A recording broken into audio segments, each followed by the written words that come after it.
Recording started.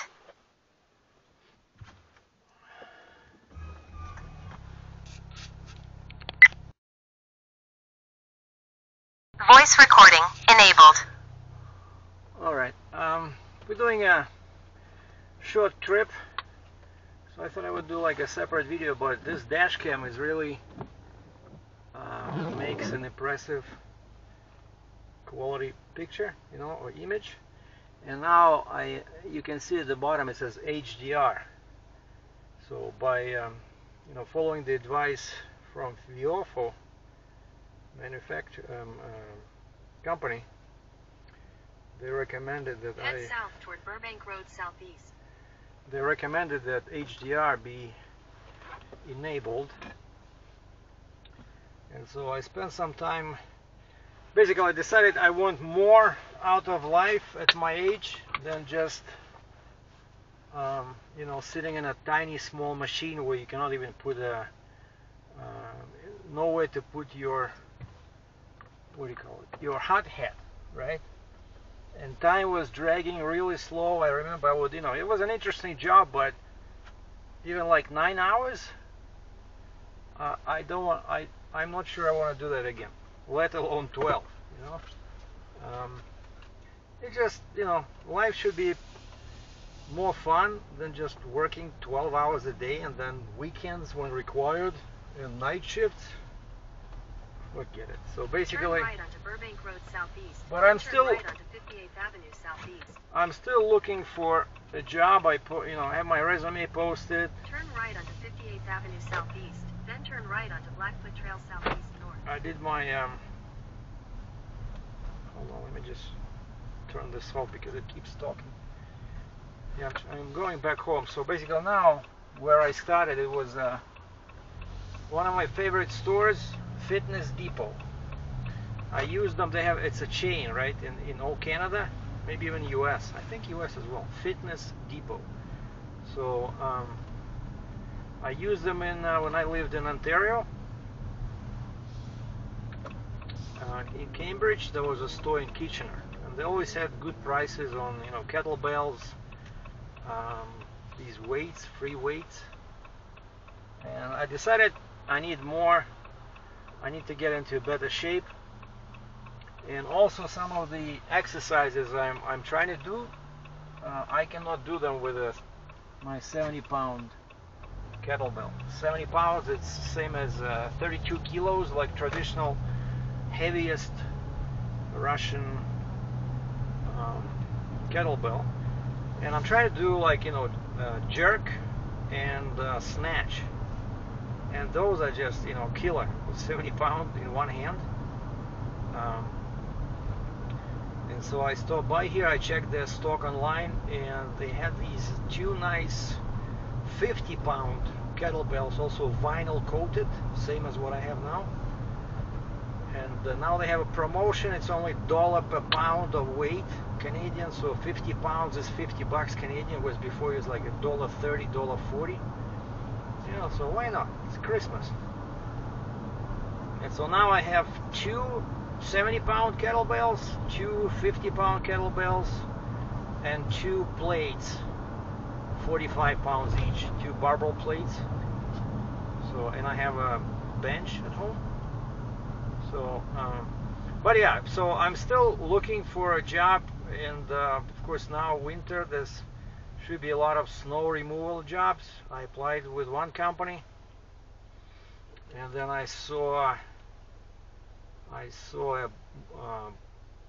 skid steer with a big bucket for snow removal parked at a grocery store.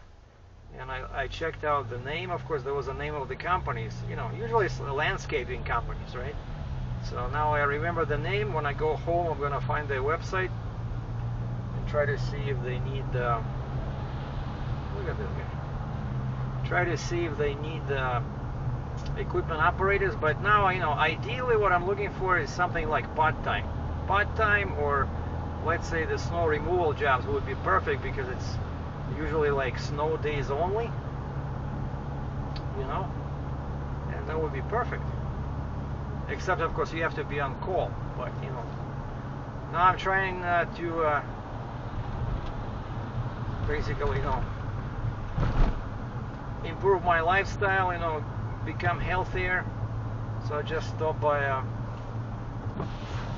real Canadian superstore, liquor store, and I got 2 different types of non-alcoholic beer. One is IPA, Partake, and the other one is the one I found that brand when I was in Drumheller. They taste pretty good.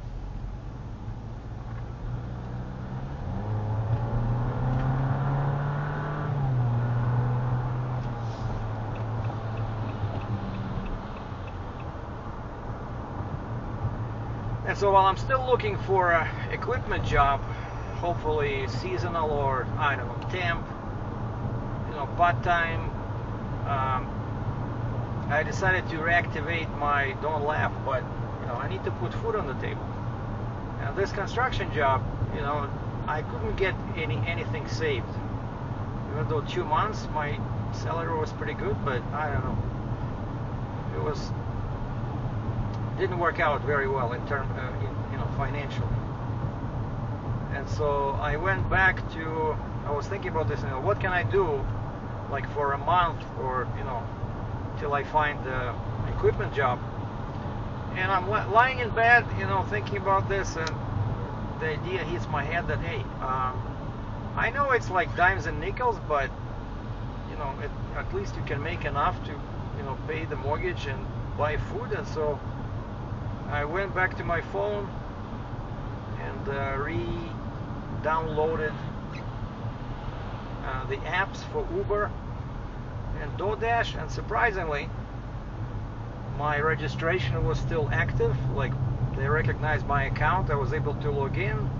The only thing is, Uber said my insurance expired because last time I did it was in the summer, and my insurance updates end of October. And so I remember they were sending me some emails, hey, your insurance expired, please update. And so now when I installed the app, I logged in, it says problem, cannot go live because your insurance expired, please update your insurance. And so I clicked that button, and they said take a picture of your pink slip. I went to my car, grabbed the pink slip, asked some nice girl in the corner there at Starbucks, said, can you keep an eye on my computer? And she said, sure. So I ran to my car, grabbed my insurance, came back and took a picture of the insurance, and boom, boom, boom, it says, yeah, ready to go live. So basically on my phone now, the Uber app is back, so I can go live, or I can start delivery anytime now. And then I also had DoorDash, right? It's always a good idea to have a couple of companies, multiple streams of income. I so downloaded DoorDash. Turns out it was not the right one, it was for customers, DoorDash where you order food. So deleted that one, downloaded the one that's called DoorDash Dasher. And that one is for drivers. And this one didn't ask me to update insurance, they don't care. I checked my name is correct, my phone is correct. All they wanted is there's some kind of new legislation requiring them to have our tax ID on file, which is social insurance number. So there was like a message there that you need to provide your tax information. So I click that one, it's asking me for my 9-digit number, enter that one, boom, ready to go. So just 2 small updates and my apps are back to normal.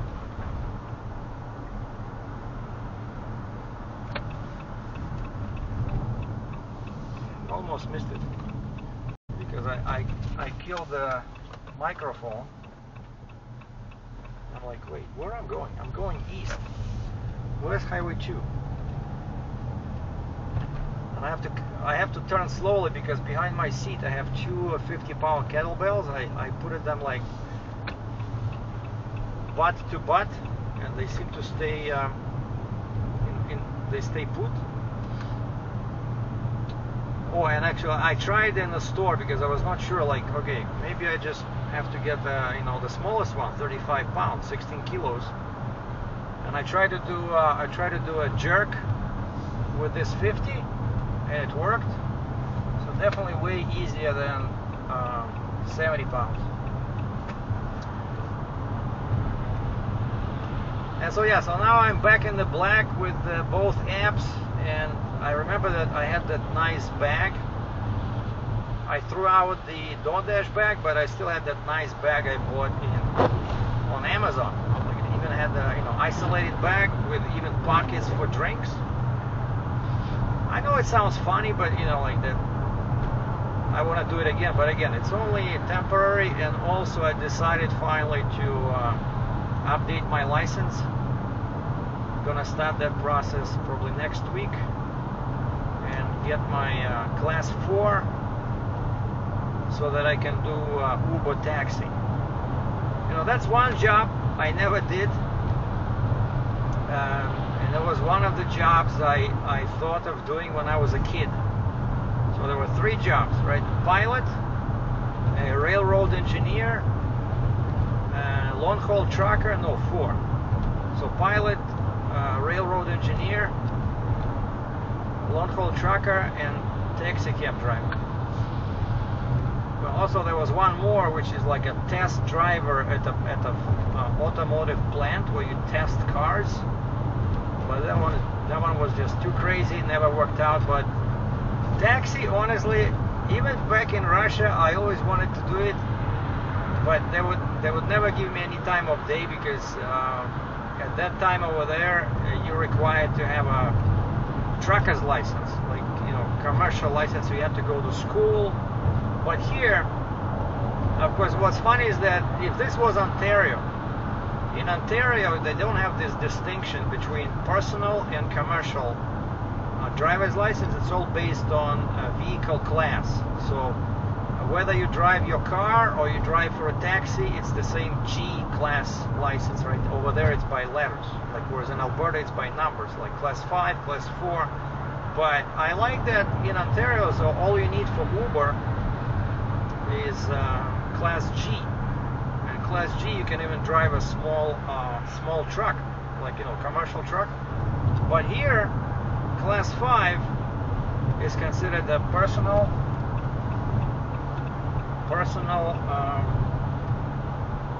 use only. And so either, like, let's say you want to drive an ambulance or a school bus or something like that, you need a commercial level license, which is, I don't know, I don't like this system. Actually, we had the same in back in Soviet Union. They had the same. You cannot drive a taxi with your regular license. Just like I said, they wanted you to go and get, I think mine was B.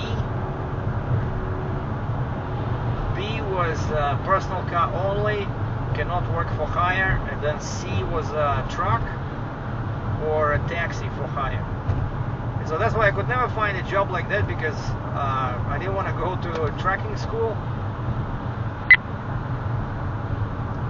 Oh, this dash cam, as soon as it... Video protected.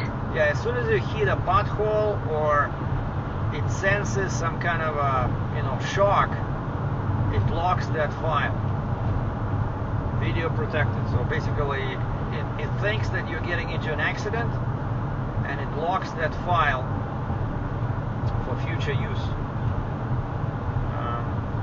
And so yeah, the plan is to keep looking for a job in landscaping or construction, preferably part-time, while doing food deliveries.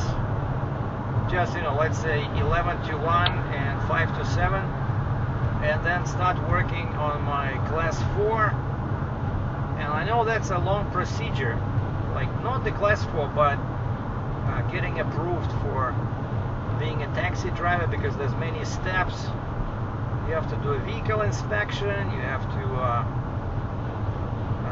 take an online course like a limo driver, right? And so it takes a while, but a lot of people are saying that, you know, you can do pretty good in a big city like Calgary if you can do both passenger delivery and food delivery. So let's say you do passengers, let's say you start early in the morning when there's a lot of flights, and I live near the airport, let's say 5-6 a.m. and then if things slow down, you can switch to food delivery because it's all the same app, Uber driver, right? And also I want to register with once I have my Uber driver certification, I can register for Lyft, L-I-F-T, Lyft. I don't know if they have them in the States, but here it's basically another Uber-like taxi company, right? And I look at the requirements, so they all require this Class 4 license. You know, you have to be of legal age, of course, you know, clean driving record, criminal search, driver's abstract. So basically, yeah, it's a lot of steps to get approved. So it's gonna take, like, once I have my Class 4, it's probably gonna take 2-3 weeks to get approved, maybe a bit less. But just in time for the holidays, you know, because I'm thinking, I like driving, I enjoy driving, I don't care that, you know, like, you have to change the car sooner or later, so I enjoy driving this Jeep. And with Class 4, it also opens up possibilities like pilot car driver, which I never did before, but, you know, somebody might like my previous credentials that I was a long-haul trucker, but I don't know. For now, I just want to get into taxi. You know, basically, yeah, the plan is to get more out of life by working less and combine multiple streams of income, right? So I still have YouTube that I get like $1,000 a month Canadian, and then you know, food delivery, taxi, with, you know, all these like 3 companies: DoorDash, Uber, Lyft, right? So that should supply enough, so maybe I can work like 5-6 hours a day. And then of course I still do photography when people ask me. And now with Christmas coming, I had a couple of people ask me. One guy surprisingly asked for a photo shoot during a funeral service. Funeral service, man. But I was away in Drumheller, and the job was here in Calgary, so I could not do it, but it would be interesting. Never did a funeral shoot before. I'm guessing the most difficult part would be to properly position the subject. Kidding, it's a joke. And then another stream of income is, of course, I'm still licensed as a freight broker, which actually potentially it's the best for best money-making opportunity. But again, it's not easy to get customers, so I'm gonna restart marketing myself as freight broker. And all my previous customers, I got them from YouTube. So I'm just gonna do again the same, you know, video clips, right? Like at the beginning of the video, I was attaching little video clip, you know, heavy equipment logistics, let's ship some freight, and that's how people were, you know, finding me.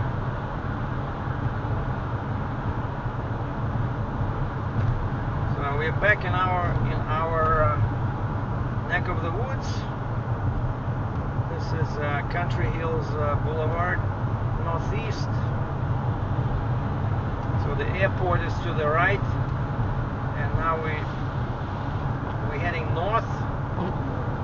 This is Highway 2. So if I keep going like this, I'm going to end up in Edmonton or Red Deer. And speaking of Red Deer, tomorrow is December 11th. So finally my traffic court is scheduled for tomorrow. It was originally scheduled for sometime in November, and then they canceled, sent me a letter saying that, hey, the date has changed, here's your new date. And for some strange reason, the court occupies part of a hotel. Because I look at the address, it says a room so-and-so inside a hotel. I'm like, what? How does that work? I never saw a courthouse inside a hotel before.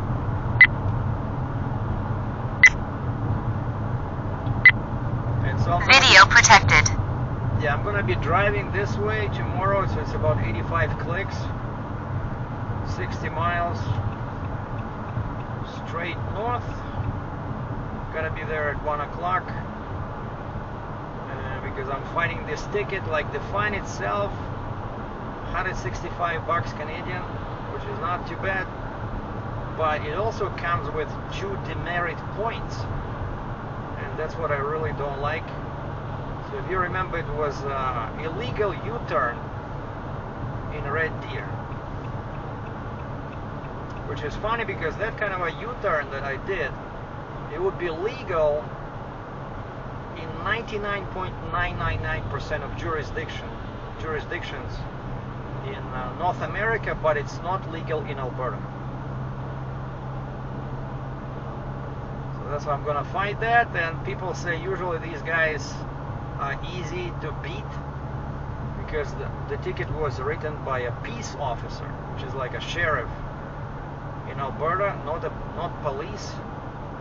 And these peace officers, most of the time, they don't show up for court. Or maybe there was, I hope there was a mistake somewhere in the paperwork, you know, like they put the wrong date or misspell your name, stuff like that. And if there's the smallest mistake, then the judge throws out the case. But I'm just going to argue that I'm between jobs, and I really don't want the demerit points, and that I've been a trucker for 17 years, and I just moved from Ontario to Alberta, and this U-turn would be perfectly legal everywhere else except Alberta. So I'm just gonna claim, you know, ignorance or something like that. So hopefully the judge will, like the best, I'm just hoping they will not punish me with demerit points, but just say, okay, pay a fine. You know?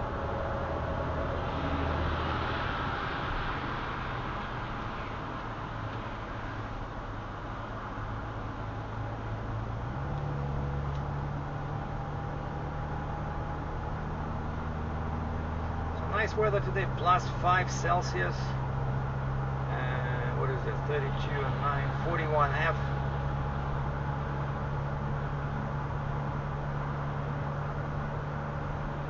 And yeah, if you remember my last video, that we had a huge snowfall. So you see snow everywhere, but it's already starting to melt. So that's the plan. The plan is to build multiple streams of income with food delivery, taxi, photography, YouTube, and freight brokerage. So I should be able to survive, right? And so now we have 2 new kettlebells and supply of non-alcoholic beer. So I'm in good spot to change my my life for the better. Lots of rock trucks parked on the left here in the field.